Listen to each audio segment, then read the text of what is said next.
女人明明只是一身宫女的打扮，可所有人却都要对她唯命是从。你怀里边抱的什么呀？那么金贵？说出来怕吓着你。那你吓我一下，我可好久都不知道什么叫害怕了。万茶大会的魁首，这万茶大会刚开，您这魁首怎么还没进门啊？没摇牌。这浑人倒也有趣，让他跟我们一块儿进去吧。然而正是他的这一句话，让古平原立马就猜出了对方的身份。在下徽州茶商古平原，不知道大奶奶怎么称呼？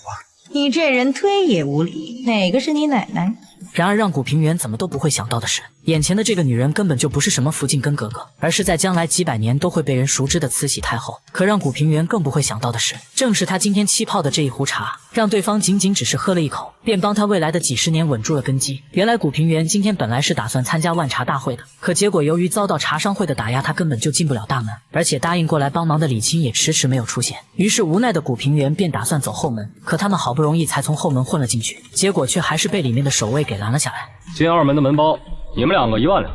还得说清楚你们是哪家茶商会的。虽然区区的1万两对于古平原来说并不算什么，但是想要徽州商会的会长出来接他们，那对方肯定是不会来的，所以两兄弟便只好极不情愿地打道回府。可好巧不巧的是，半路竟遇到了贵人，不仅主动提出要品一品他带的茶，而且还对这茶立刻就来了兴趣。每年安徽都有贡茶，怎么没有这等好茶？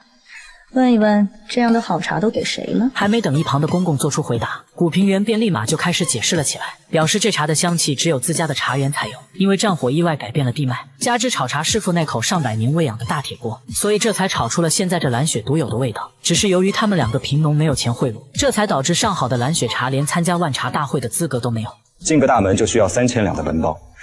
二门需要5000两，那想要夺得魁首，得花多少银子？然而正当古平原还在向慈禧抱怨百姓疾苦的时候，不料这时他却发现了一个熟悉的身影。虽然一旁的公公小声说对方是这王府里的福晋，但古平原却一眼就看出了对方就是自己之前认识的反贼苏子轩。而就在慈禧即将喝下苏子轩送来的茶时，不能喝，这茶怎的？忒也无礼，莫不是只能喝你家的茶？不过古平原并没有揭穿苏子轩的身份，只是解释说这茶的香气与自己的蓝雪相冲。虽然这样的举动有些冒犯，并成功的保住了慈禧的性命，但古平原也因此而彻底的得罪了苏子轩。不过好在太后一回到皇宫，便立马就把自己去万茶大会的事情给透露了出去，吓得正在主持万茶大会的4爷跟6爷立马进宫领罪。可惜啊，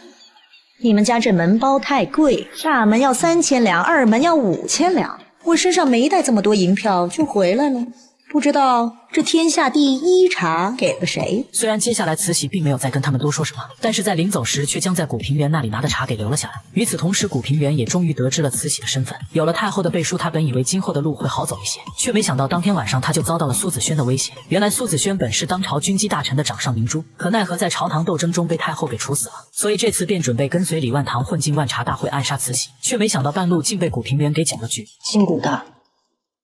你是我命里的克星吗？多管闲事，是嫌自己命太长的事吗？